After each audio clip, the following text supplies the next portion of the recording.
The framework of any discussion like this is obviously Bean's life.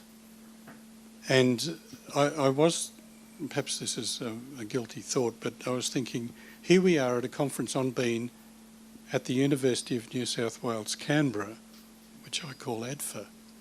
And right there is one of the great structural gulfs that shouldn't be there but is. Bean, the war journalist, the war historian, and yet there is so much, and we've just heard a perfect little micro-biography of Bean at Tuggeranong, and there are so many others. And this was Peter's great challenge, not Peter Burness, sorry, to tie it all together, because it's one life, lived forward, that we're all looking at with our wisdom from 2016. And there must be so many other mini biographies that go to make up Bean. And whoever said, it was Peter Rees, that's right, that there's a cultural biography and a cultural piece of writing in Bean. Remember the point about Manning Clark, that is really a strong and important point. The unity of Bean is not the War Memorial, which apparently he founded on his own. But the entire life lived in all its multiple contexts, family, cultural, the travel back and forth, etc. So, what am I saying? I hope connections can be seen between everything, and including tomorrow as well, if we want to concentrate on him as an official historian. Will I pass? Yeah, anybody else? Yeah, I would echo. I would echo that.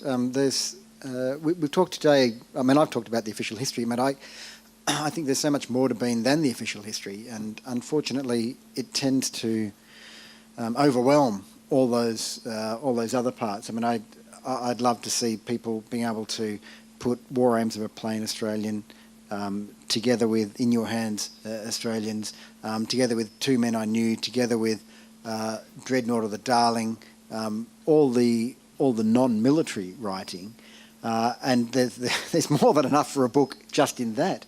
And then the Parks and Playgrounds movement, the fact that we now know he had a major role in establishing the National Archives. This is a man who could have been Nugget Coombs. You're asking what else he might have been. That sort of commitment to public policy, and then there's this whole other life which tends to overwhelm everything else. But I'd love to see that project being supported.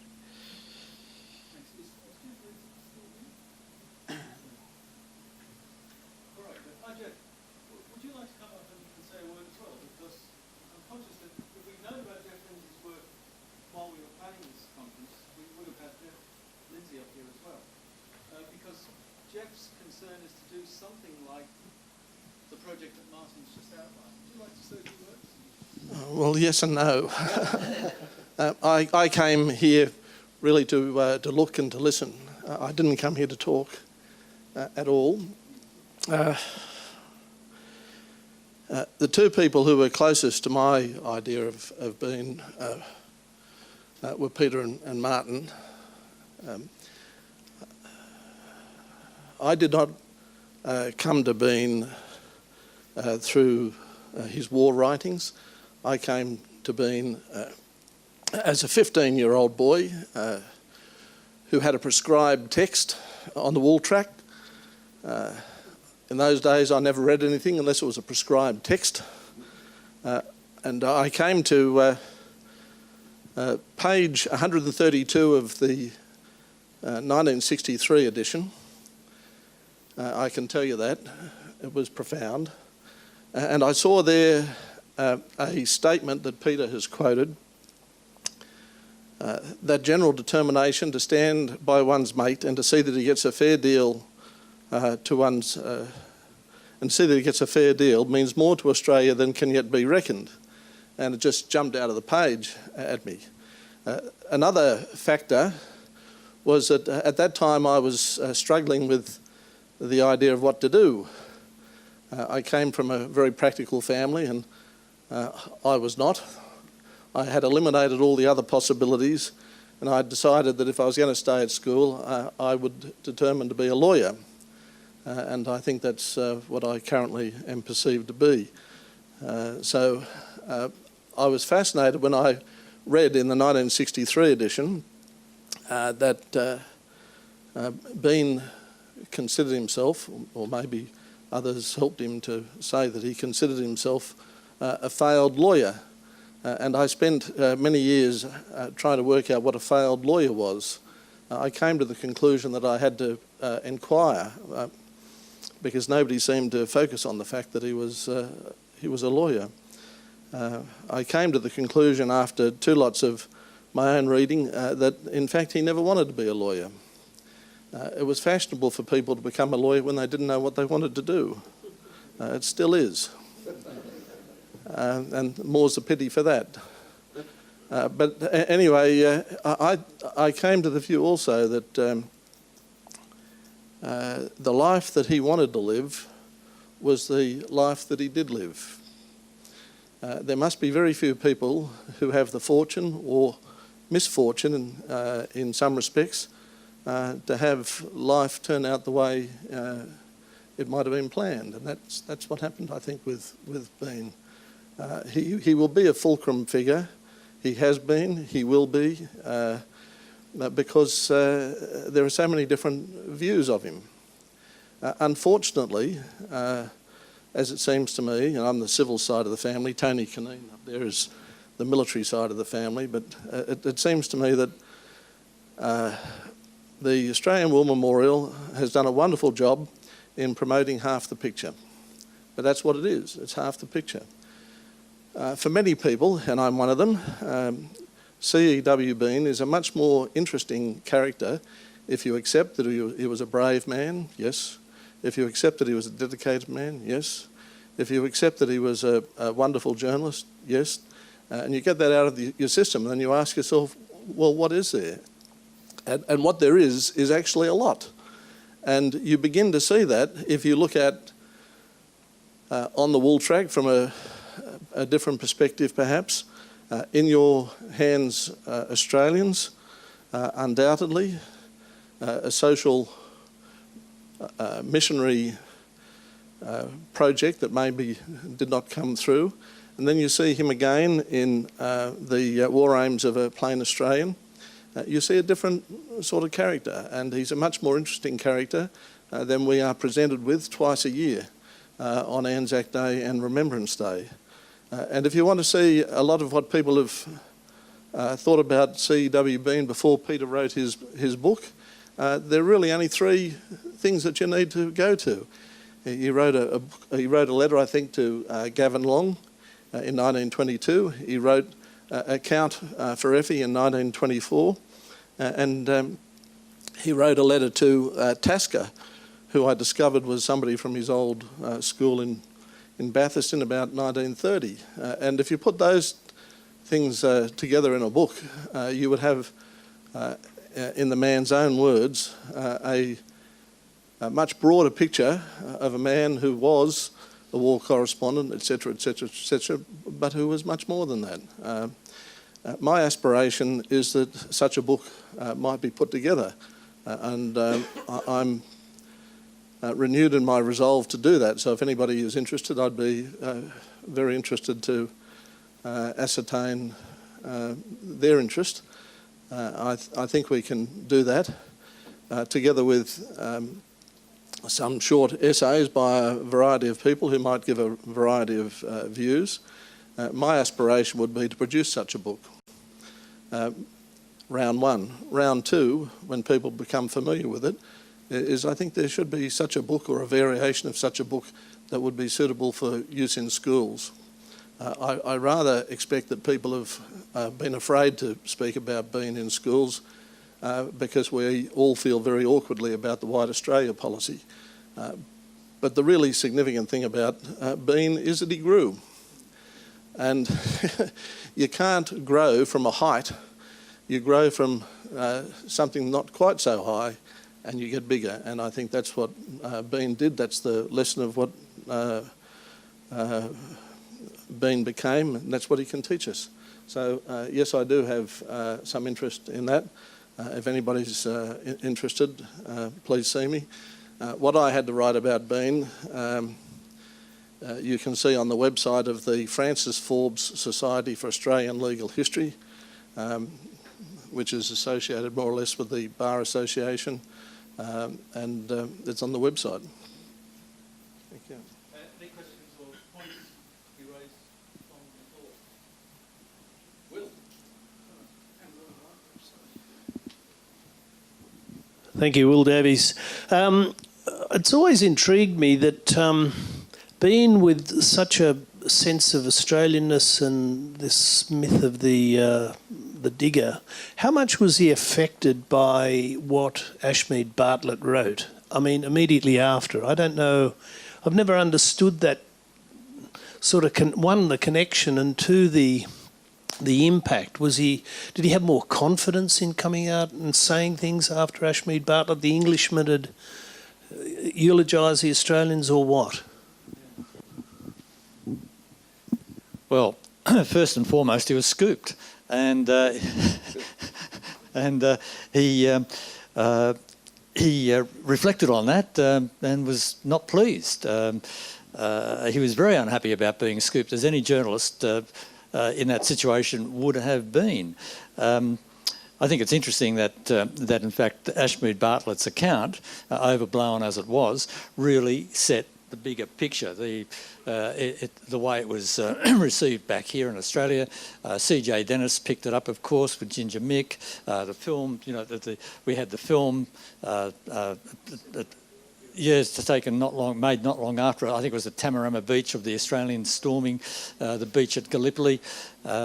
So that really painted the background picture, captured the public's imagination in a way that Bean could have been able to write to if he wanted, but he was not that type of writer.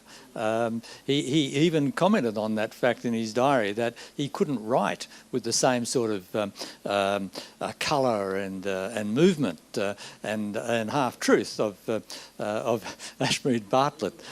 He had to stick doggedly to the facts as far as he could see them. There's just one other comment I'd like to make. Jeff referred to that quote that struck him as a 12-year-old boy when he first read it at page 132 on the Wool Track, to stand by one's mate. And he and I have discussed this, and there's another statement that should be also seen as an important reflection on Bean's values, and that's in the diary, which I quoted, the comment by his mother Lucy when he was 6. "I do not want to see you a rich man, but a good man." And that really did set the parameters for him. He didn't really try to do anything but that. He really did not deviate from that. So that was his core value. What Jeff quoted was his core philosophy. One other thing, he made a comparison between himself and Ashmead Bartlett, actually, and he said, I guess, you know, because he wouldn't write like this, he wrote at one stage, "I guess I've lost the chance to be tolerably well off." Because he's not going to go on all those speaking tours that Ashmead Bartlett went on. He wouldn't bring himself to do that. He was absolutely committed to, you know, the absolute truth, and so that's not who he was going to be. Remember that when Bean's account was eventually published, the New South Wales government in fact published the two of them side by side as a pamphlet to be distributed throughout New South Wales. So Bean's account was seen as a nice, not corrective, but I mean that together the two accounts work very, very well, better than any of them do individually. But yeah.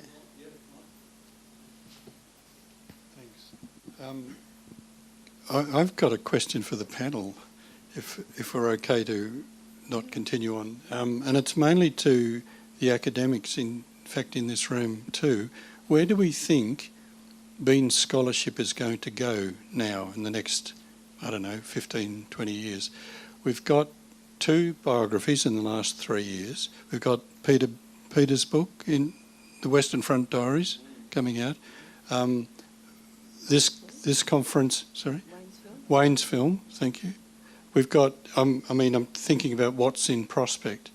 We've got this conference, but what yes. That's right. Are the academic historians pushing a particular angle that they want to see opened up? Where is Bean scholarship going to go in the next 15, 20 years? Yes.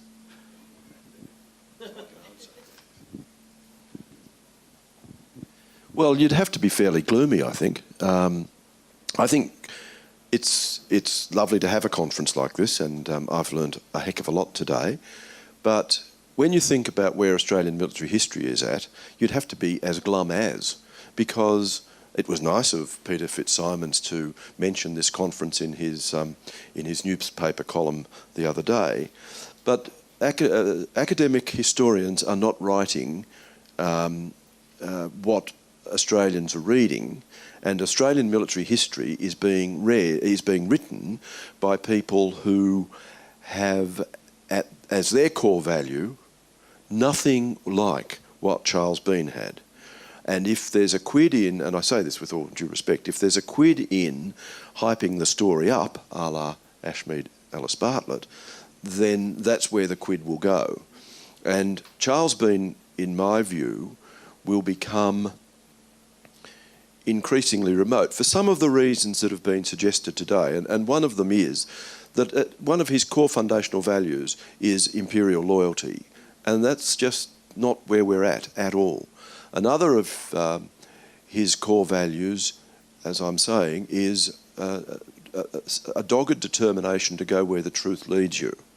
And you don't have to be terribly smart to realise that's not where News Corp is taking its annual coverage of Anzac Day. And that's not where some of those... I mean, look at Mark Baker recently, in a very senior journalist, I think, a former editor of The Age, writing a biography of Philip Schuler. And I haven't read it, and I don't imagine too many people in the room have, because I think it's only just been published, if it's been published at all yet, but it will be published. But there have been 2 articles, one in The Age and one in the Inside Story, yeah, thanks, where it would appear that his objective is to pay back for whatever perceived evils the Murdoch family has done to him over time, and to get back at the Murdochs by really having a shot at Keith Murdoch. Now, I don't think that would be pleasing to Charles Bean, even though he had a concern about the Gallipoli letter. I think he was a fairer man than that, and so, Michael, I think the answer to your question is not all that encouraging, but others on the panel are going to completely disagree with me, I hope. Actually, no, I was thinking, I suppose we've talked a lot about there being a lot of archival resources on Charles Bean that haven't been exploited, but I think the issue is that few historians have got the time to do that, notwithstanding the greater availability of digitised records and the knowledge of where they are. It takes a lot of hard yakka in the archives if that's going to be the approach. It doesn't have to be the only approach, but it takes a long, long time. And we know Dennis Winter never emerged from the archives, essentially, and he only went to the War Memorial, didn't go anywhere else. I mean, is there the scope to sit and just read and read and read and read and read and read and read, particularly for the post-war period, post-First World War period, because the First World War period's been quite well covered, but it's all those decades afterwards which aren't supported by the spine of the diary, which really need to be looked at, and I don't know that anyone's really going to do that. Chris, let's hope it's not a gloomy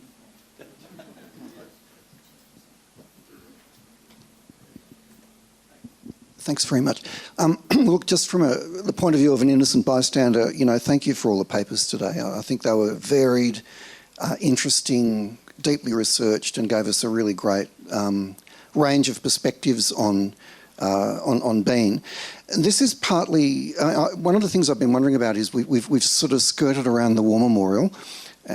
We've had a number of people who have worked there who have spoken today, but that's sort of a little bit hanging in my mind about what sort of view we take of, you know, is that something that Bean should be proud of? And what I'm really wondering about, I mean, Peter Stanley has been very moderate in his level of input today, but in your esteemed role as the patron of honest history, I'm wondering whether, with the revision and criticism of what honest history calls Anzacery, whether the sort of things that Michael McKernan has been saying that would give us a truer view of Bean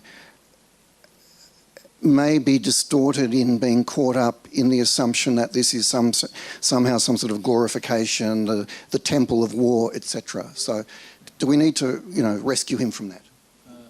Thanks. I don't think... Thanks, Chris. That's a really good question. And I'm conscious we've got 4.5 minutes before we have to leave, so this will be quick. To me, one of the things that we've seen today is that Bean is capable of sustaining many interpretations. He's such a rich mind and such a rich archive that there's a lot in it. That is his Achilles heel, because he is therefore able to be raided, looted, plundered for any interpretation you want. If you want to pursue the mythic Greek line that Martin spoke of, it's there. If you want to take the egalitarian Australian democracy line, it's there too. So Bean is able to be used by anybody for virtually any purpose. The memorial seems to be in a mood where it is celebratory. It's not critical. You know, there's a mood at the memorial which is different to, say, the mood of 30 odd years ago. Maybe different to the mood of 70 years ago. It reflects its times, it reflects the personalities of the people who run it. So the point is that Bean is not immutable. Bean is highly mutable and highly usable and highly exploitable. And all of us will use the holy writ of the massive volumes, the journalism, the correspondence, the other works, and they will be used. Now, that's a good thing because it means that he's still relevant in various ways. Whether it's a justifiable use or use which we agree with is another matter. But the wonderful thing about the country we live in is that we can have these arguments, and we've got the resources, thanks to the memorials digitisation, thanks to the National Archives digitisation, thanks to the National Library's wonders. We can do those things, and the longer the conversation goes on, I think Bean would say, in the end, we'll get it right. So, now, that's a very appropriate place to finish, isn't it? Because look at that, spot on, 30 seconds to go. Oh, no, wait. Yes, let's thank all of our speakers. Thank you. Yes.